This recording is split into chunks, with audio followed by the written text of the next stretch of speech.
the back end of last week in contact with Vera Twomey that people who have been granted licenses for the likes of Ava still have to travel to Spain to pick up the medicine. She joins me by phone. Vera, good morning.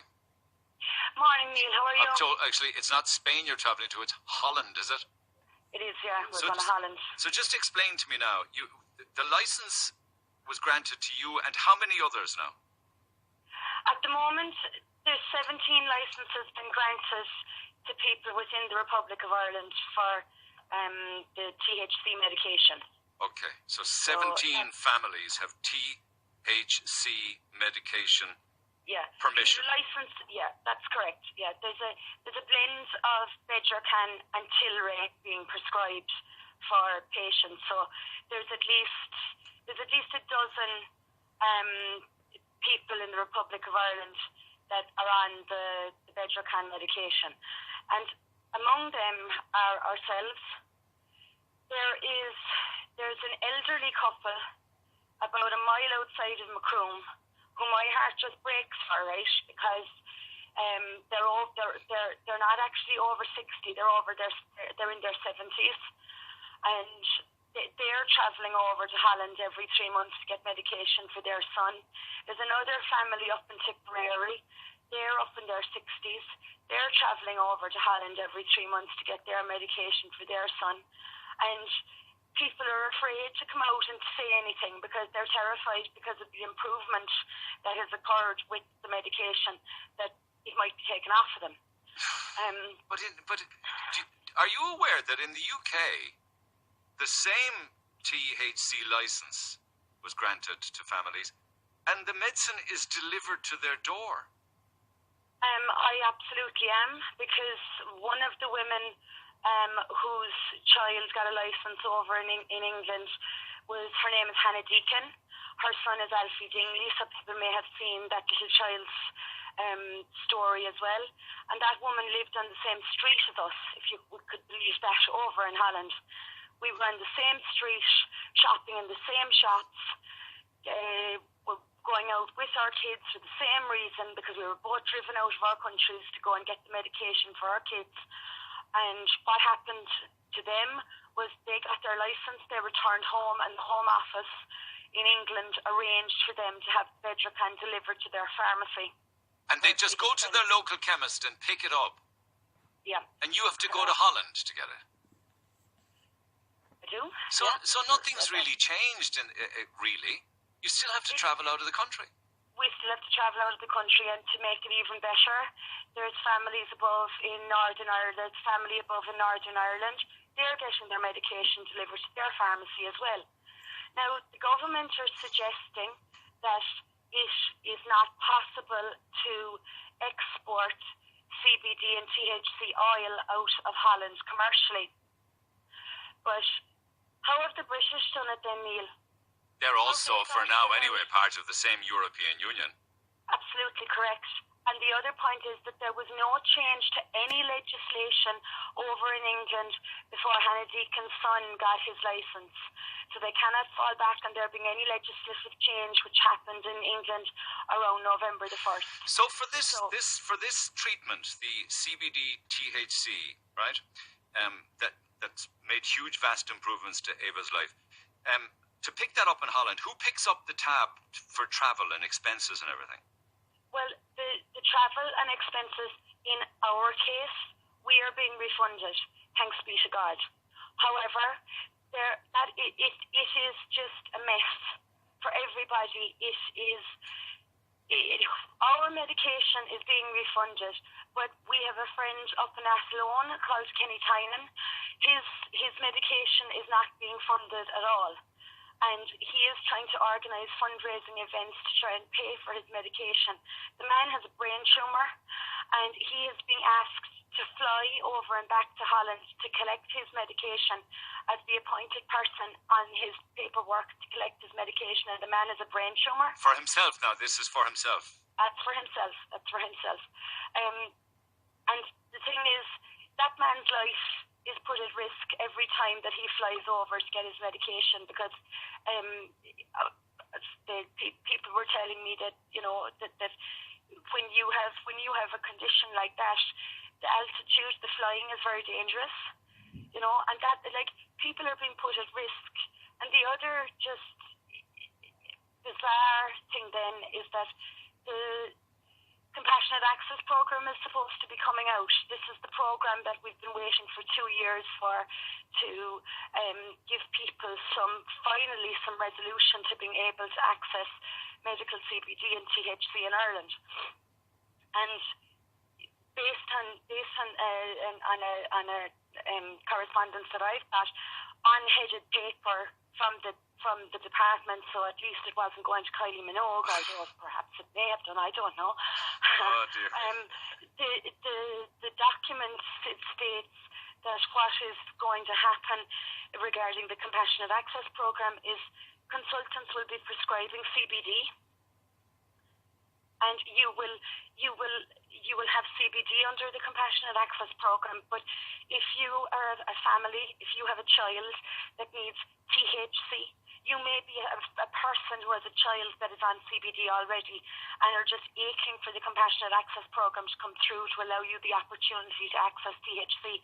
You're not going to get it. Why? Because you have to still apply for a license. So that's exactly what we had to do for Ava. Yeah. So you are going to end up down on your knees begging your consultants to say, you know, we have the CBD. The CBD was working for a while. It's not as effective perhaps as it was. That happens to a lot of people. And then they're looking for the THC, but you still have to apply for a license. So the only thing that appears to me that has changed is that you'll have to get CBD on prescription. And I mean, what happens then to the Bedrocan people? You know, it's what happens to the people, and what is the purpose, Neil, of the Compassionate Access Program if it doesn't absorb the people who were granted licenses for Bedrocan into it? What's Bedrocan? That's our medication, Neil. Your one? That's the medication that we're travelling THC. over to Holland, CBD and THC. Yeah, that's right. Yeah. So we're just being cut adrift, and we're just expected then, like the thing about. So you don't think it's fair that the process should be that somebody would be on CBD oil, which is readily available, isn't it? Yeah, it is. Yeah. And then they would go to their GP or their consultant because it's not working or it's not effective, and he would fill in the paperwork. They would apply and be given a license for CBD THC. No, you don't need a license for CBD. No. You need a license for THC. THC, yeah. Yeah, you need the license. That's what. What's wrong with that system? What's wrong with that system? You know, you think? Well. The thing about it is that the resistance still remains to THC. So there hasn't been any efforts to educate the consultants around the THC medication, and they're not accepting. They put out a statement on put together a document on the HSE website where they gave no credit to THC at all. Right. Okay. For it but like, isn't Ava evidence of credit?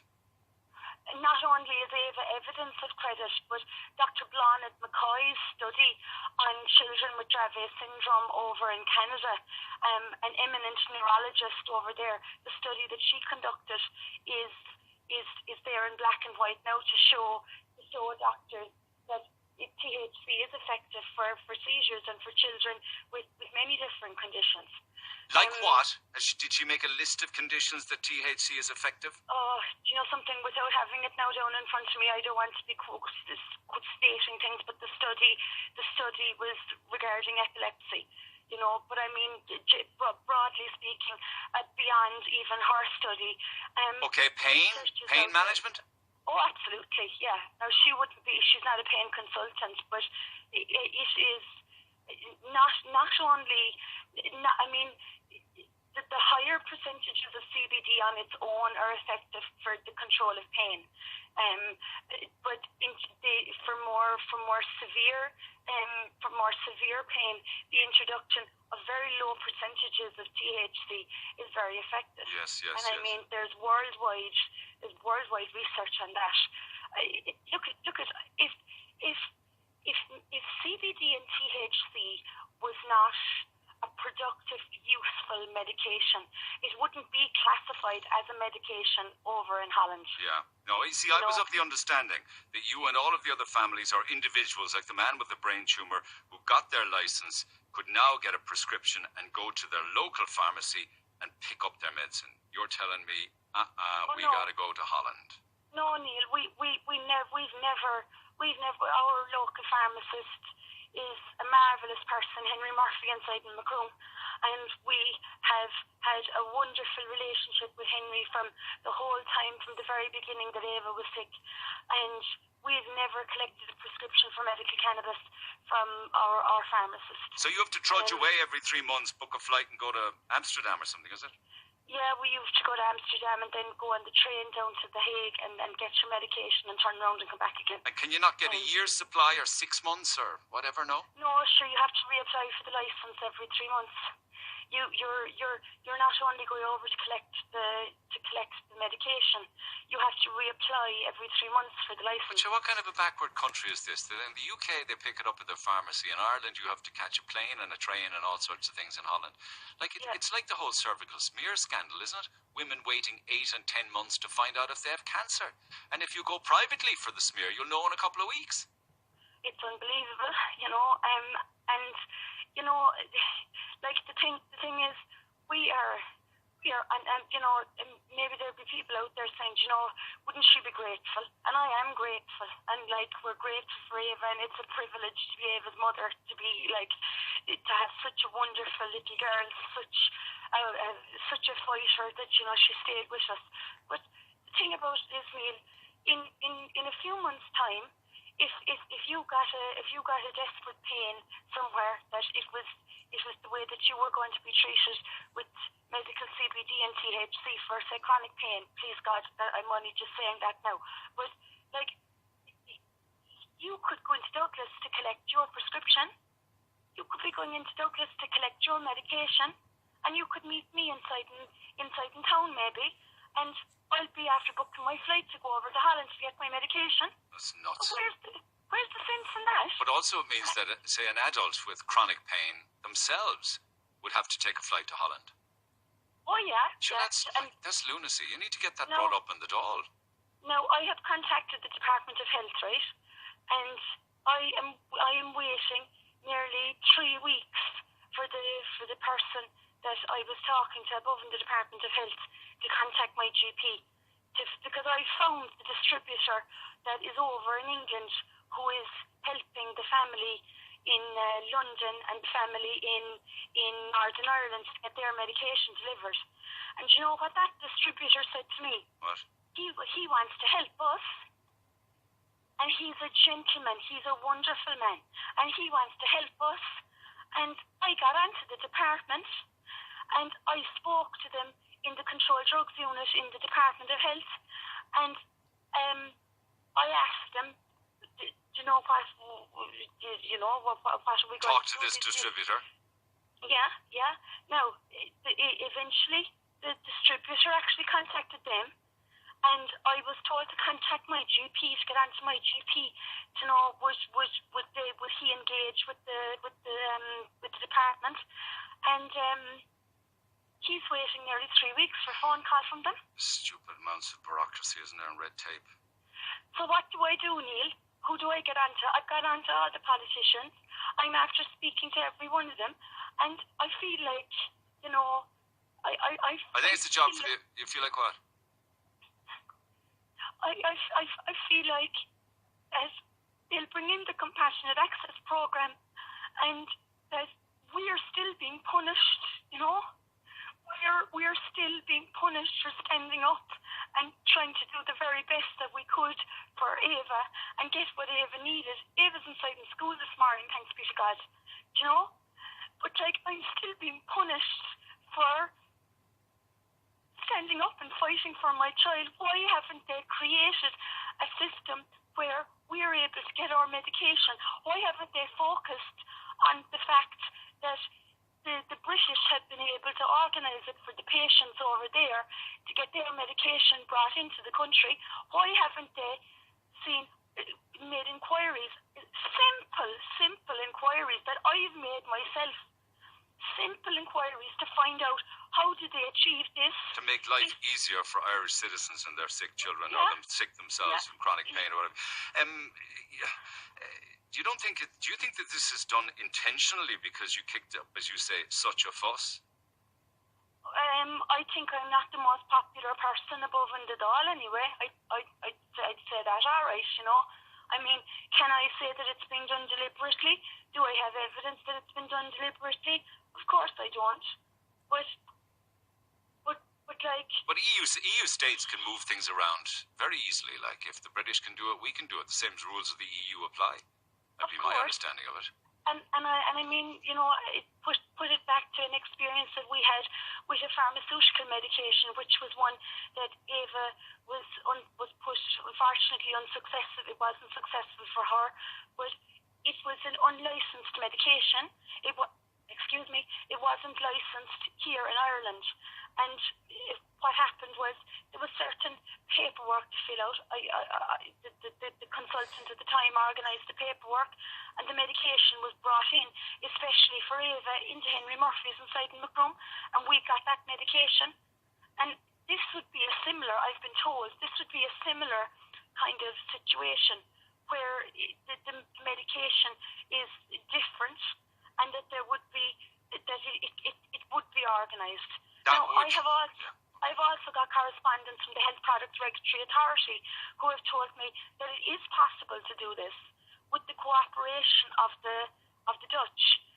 So it seems as if you're doing all of the work, you're doing all of the heavy lifting, you're doing all of the research, you're giving the information to the department, and they're doing nothing with it.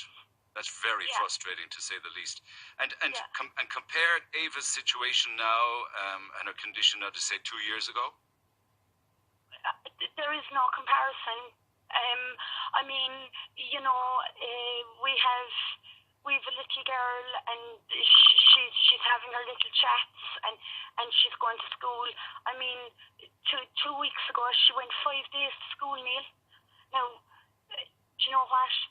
For us, that was actually that Friday when she came home from school. That was like a record celebration. That she was a full week in school.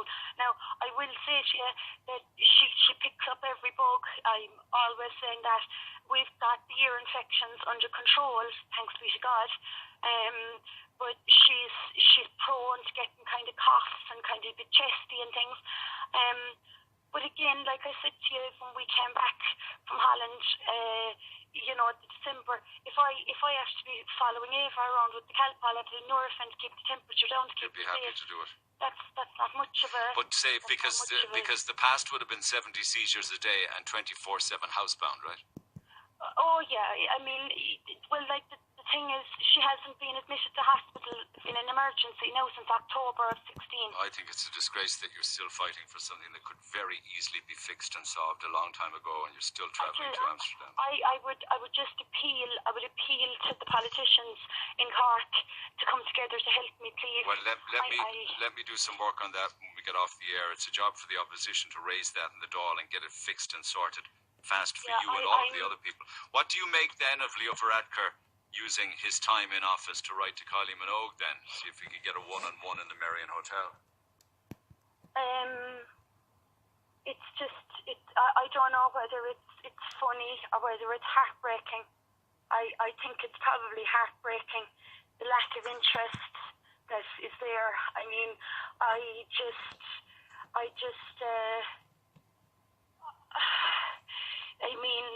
it is so offensive. It is a waste. It is a waste of. If he wants to write letters to Kylie Minogue, let him write him on ordinary paper in his home in the evening. But how in the name of God are you writing to Kylie Minogue when there's elderly people inside the Macroom dragging themselves over to Holland to get medication, and there's a man above that lawn with a brain tumour that's under severe strain and severe stress going over to collect this medication for himself, and his life could be put in danger. And how can he be writing to Kylie Minogue when he has, you know, not even given a thought to people like Eva? who need their medication and who deserve access to their medication locally and with as much ease to their parents as possible. Yeah. To make her life as comfortable as possible. Okay, well, his eye is not on the day job. I don't know what to say, but what I can say is I need the politicians in Cork to come together. I don't care whether they're Fianna Fáil, Fine Gael, Labour, Independents. I am tired. I'm so tired. And I just want my medication from my daughter at home. I don't want the humiliation of seeing other people getting their medication in a couple of months and that they'll be collecting it inside in Cork and that we're still being punished and still being sent out of the country to get ours because the pioneers are paying the price. Yeah. We deserve better than that, don't we? Surely be to God. Yeah. Okay. Yeah. All right, leave it with me, Vera. Thanks for taking the call. Happy Mother's Day for yesterday. I hope you had a special day. Thank you. Cheers. Yeah, it was really nice. Yeah, Okay. thanks very much. Yeah. Vera Twomey, that's something that we're going to address with local Cork politicians, particularly those, I think, in opposition. You never know who might fly the flag in the Dáil for Vera Twomey. Back after the break. Text. The back end of last week in contact with Vera Twomey, that people who have been granted licenses for the likes of Ava still have to travel to Spain to pick up the medicine. She joins me by phone. Vera, good morning. Morning, Neil. How are you? I'm told, actually, it's not Spain you're travelling to, it's Holland, is it? It is, yeah. We're going to Holland. So just explain to me now, the license was granted to you and how many others now? At the moment, there's 17 licenses been granted to people within the Republic of Ireland for the THC medication.